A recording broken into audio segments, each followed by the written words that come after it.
Big boss ಕತೆ ಇವತ್ತು ಏನಾಗೈತೆ? ಕಳಪೆ ಪ್ರದರ್ಶನಕ್ಕೆ ನಿಮ್ಮ ದಣ್ಣವನ್ನ ಈಚೆ ಹಾಕೋರೆ. ಇರಿ ಇರಿ ಏನೋ ಬೈತವ್ರೆ ನೋಡೋಣ.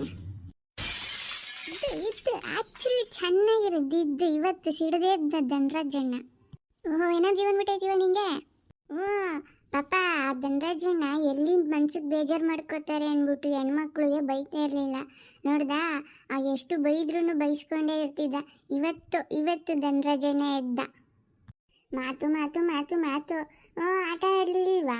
ಪಾರ್ಟ್ನರ್ ಆಗಿಕೊಂಡು ಜೊತೆಗಾರ ಆಗಿ ಆಟ ಆಡ್ಲಿಲ್ವಾ? ಅದ್ಯಾಕೆ ಕಳಪೆ ಅಂತ ಕೊಡಬೇಕು ಯಮ್ಮ?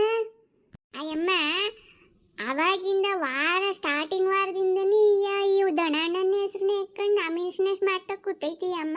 ಯಾಕ ಗೊತ್ತಿಲ್ವ ಯಾರು ಆಟ ಆಡೋರು ಯಾರು ಆಟ ಆಡಿಲ್ವಂತ ಗೊತ್ತಾಗಲ್ವಾ? ಬರೀ ಮಾತು ಮಾತು ಮಾತಿನ ಮಲ್ಲಿಗೆ ಮಾತಲ್ಲೇ ಮಾತಾಡ್ಕೊಂಡು ಯಾರು ಆಟ ಆಡ್ತಾರೋ ಯಾರಿಲ್ವ ಅಂತಾನೆ ಮರ್ತೋಗ್ಬಿಟ್ಟೈತೆ ಅನ್ಸುತ್ತಿ ಅಮ್ಮ. ಏನ್ ಸುಬ್ಬೆ ಆಂಟಿ ನೀವು ಕಿರ್ಚುತ್ತಿರೋದು ಅಲ್ಲಿ ಕೇಳಿಸ್ತೈತೆ? ಅಯ್ಯಮ್ಮ ಅಖಿಲಾಂಡಮ್ಮನ ಸೊಸೆ ಅಮ್ಮ. ದನಣ್ಣ ಚೆನ್ನಾಗಿ ಆಟ ಆಡಿಲ್ಲ ಅಂತ ಹೇಳ್ಬಿಟ್ಲು. ಅದಕ್ಕೆ ನಂಗೆ ಕೋಪ ಹತ್ಬಿಡ್ತು. ದನಣ್ಣನು ಚೆನ್ನಾಗಿ ಇವತ್ತು ಸಿಡದೆ ಎದ್ಬಿಟ್ಟವನೆ. ನೋಡೋಣ ಇವತ್ತು ಏನಾಗುತ್ತಾ ನೀವು ನೋಡಿ. ಒಟ್ಟಿನಲ್ಲಿ ಇವತ್ತು ದನಣ್ಣ ಸಿಡದೆ ಇದ್ದಿದ್ನ ನೋಡೋಣ.